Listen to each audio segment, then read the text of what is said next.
Time now for the exchange. Joining me is former Israeli Prime Minister Naftali Bennett, who is running to replace Benjamin Netanyahu as Prime Minister again in the upcoming election. Mr. Prime Minister, thank you so much. Welcome back to the program. So the White House has just said that the meeting with Prime Minister Netanyahu was positive. He reportedly went into this meeting to present President Trump with two options. One of them was to go back into full kinetic war, striking the energy sites and uranium, particularly Pickaxe Mountain. Trump said just this morning, however, he appeared to be quite frustrated in an interview with Fox News that he didn't need to get his intelligence from Prime Minister Netanyahu, that he has his own. The other option would be to keep the blockade. If you were Prime Minister right now, which option would you be trying to present and persuade President Trump to take? Well, what I would look at is at the objective and then build backwards. The objective is to neutralize and dismantle Iran's nuclear program. And that's what President Trump said time and again. And that's what the Prime Minister says time and again. And I think there's no daylight between the United States and Israel regarding that. And I think everyone now understands much more how bad it would be if we allowed Iran to acquire nuclear weapons on top of what they're doing in the Straits of Hormuz. So you'd have this thug. We all know it's a thug, but it would be a nuclear thug, and we have to prevent that from happening. And then, based on that objective, you need to take your course of action. There are reports that Iran has been perhaps transporting centrifuges to Pickaxe Mountain, but President Trump says he has his own intelligence. Are you privy at all to the intelligence that Prime Minister Netanyahu reportedly presented to Trump today? Well, no, I'm a former Prime Minister, hopefully a future one, but currently I'm not privy to all the intelligence. What I can say is that Iran is extremely adept at playing games, cat and mouse games, hiding and moving around centrifuges in uranium because they want to get a nuclear weapon. I think that the most basic thing to understand is if you just want nuclear electricity power, right, electric power based on nuclear power, you don't need any enrichment. Right? There's many countries in the world that have nuclear power for civilian uses, and they don't enrich uranium. So by definition, this whole game proves that, in fact, Iran wants to acquire and still is striving to acquire a nuclear weapon, which means that we have to work and double down to prevent that from happening. The president says at this point he seems rather optimistic that the MOU can come back to fruition and that negotiations could be successful. You have long said that you don't trust any leader, even a close ally like the United States, to make decisions that could impact Israel without Israel at the table. What would your reaction be? Would you support President Trump if he decided to return to the MOU for now? Well, it depends on the content. Look, we are not looking for war. By far, the best outcome would be a peaceful outcome, which dismantles the nuclear program and the ballistic missile program. That would be the best thing. If Iran would simply decide something that should be so obvious, Iran wants to build its own future for its people, et cetera, that would be wonderful. And that would mean they are stopping their pursuit of nuclear weapons and taking over the Middle East.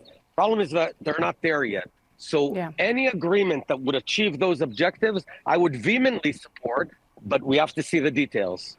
CNN is reporting that Iran is claiming that weapons production lines are, quote, more active than ever right now. I want to ask you about a Channel 12 report that CNN has not been able to confirm, but it reports that the White House wanted a deliverable from Prime Minister Netanyahu before granting him this meeting. So Netanyahu then agreed to allow international forces into Gaza, dropping the demand that Hamas disarm first. The Prime Minister's office called this a gesture to President Trump. Is that a gesture that a Prime Minister Bennett would have made? Well, I think it's very dangerous to move forward without dismantling Hamas, which was a provision in the agreement. Here's why.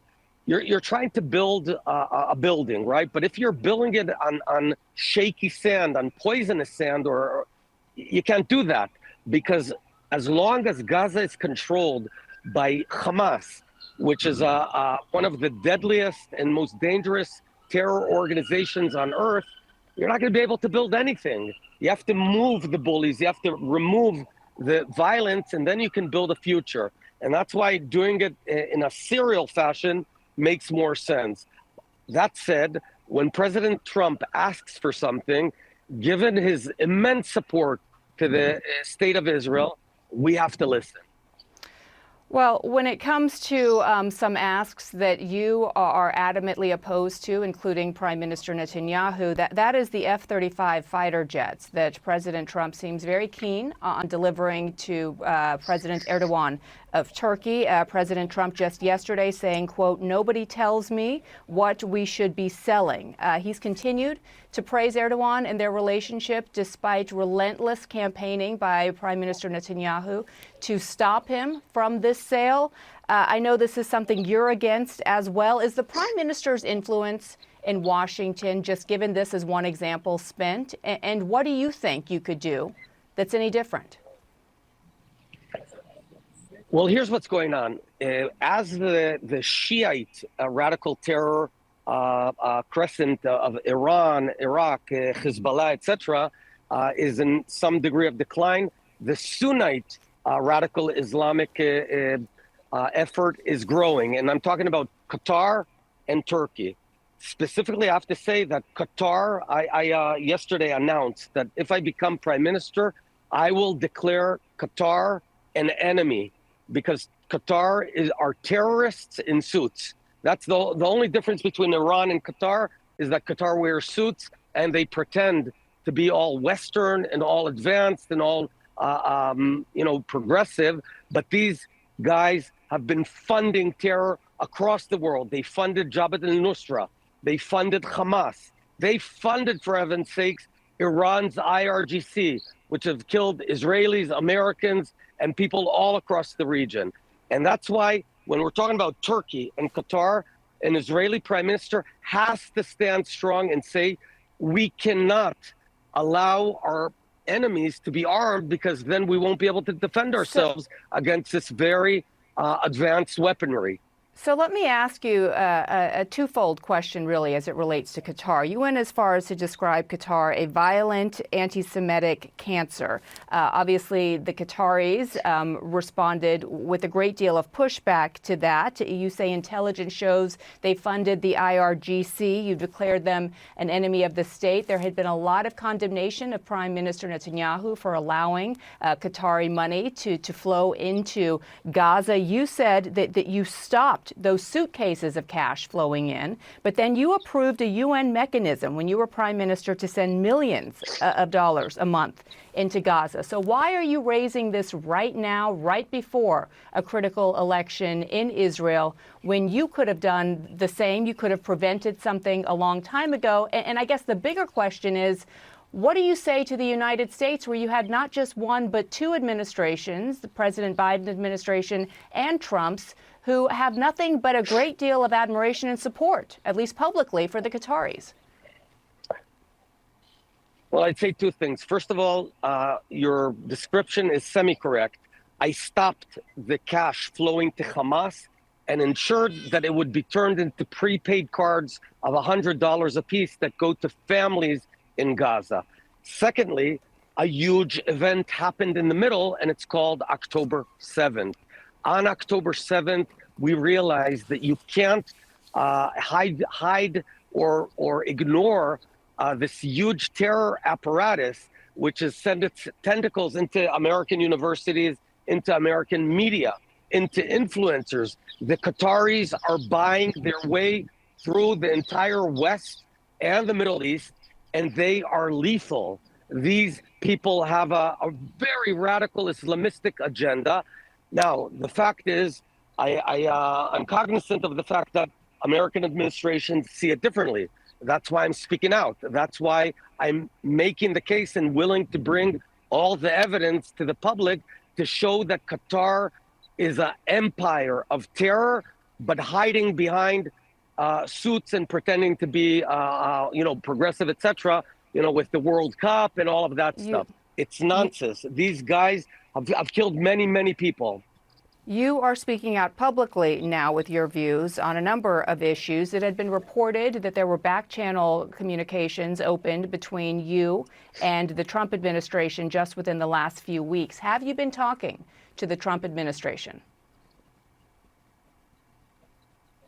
Well, I don't comment regarding any sort of quiet talks. I will say that obviously I talk to everyone in the region, in America, and do anything in my power to help strengthen Israel's security and America's posture in the Middle East, which is a huge interest, national security interest for Israel. And that's why, obviously, I'll talk to anyone relevant.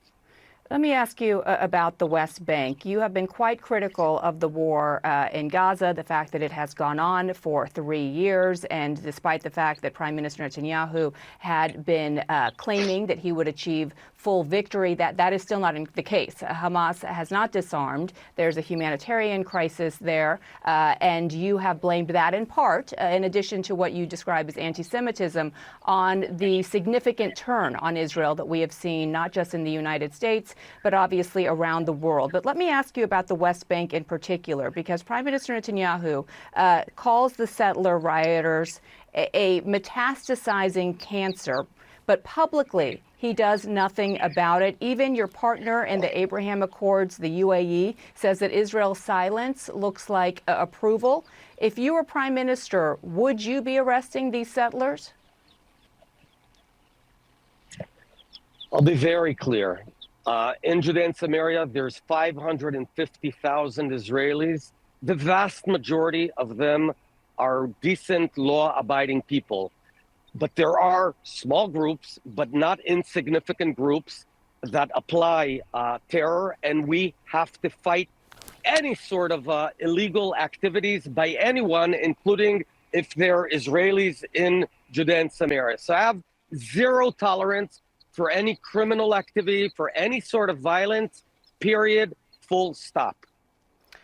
Final question to you, and that relates to the elections at home there. Gadi Eisenkot, who is Israel's former top general, he lost his son, his nephews in the war in Gaza. He's polling ahead of you as Netanyahu's chief challenger right now. You united with Yair Lapid. He's the centrist opposition leader and former prime minister. You're polling about where you were before you united with him. So that didn't seem to be effective for you. One poll tested a merger, however, with Eisenkot that, if led by him, would get 37 seats, led by you 33. You have 6 weeks to make a decision right now. Your polling is not very strong on its own. Would you unite with Gadi Eisenkot? Would you let him be on top of a coalition government? First of all, I have to praise you for your intricate knowledge of Israeli politics. I'm impressed. Regarding your question, I'm going to do everything in my ability for the Zionist democratic bloc in Israel to defeat this government. I think this government has to go home. My position is secondary in that sense, so I will do anything necessary. Gadi and I will work things out. We've got 6 weeks. We'll talk. We're talking now, and we'll see how we move forward to win and fix Israel, so we can bring a renaissance for Israel, a renaissance in the region, and a renaissance in the relationship between the United States of America, our best friend, and Israel. So yes, you'd serve under a Prime Minister Eisenkot if that meant defeating Prime Minister Netanyahu.